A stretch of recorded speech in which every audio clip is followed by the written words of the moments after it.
Viene presentato oggi a Palazzo Ferrofini un libro che vuole mettere in luce e sottolineare l'importante ruolo per la nostra società dei caregiver, cioè dei familiari che assistono familiari non autosufficienti. Sì, esattamente, è un piacere per noi avere oggi qui nella sede del Consiglio regionale i due autori di questo libro, L'esercito silenzioso, i caregiver familiari. È un tema sociale molto importante.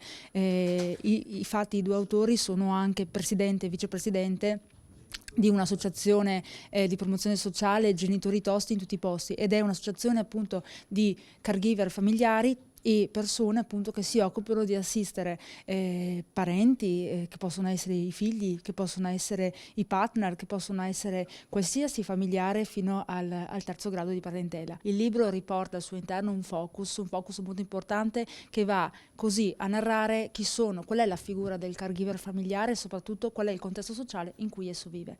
L'importanza del contenuto di questo libro è reso possibile grazie a un questionario online che è stato pubblicato nel 2019 proprio dall'Associazione Genitori Tosti in tutti i posti e che dà uno spaccato chiaro del soggetto caregiver.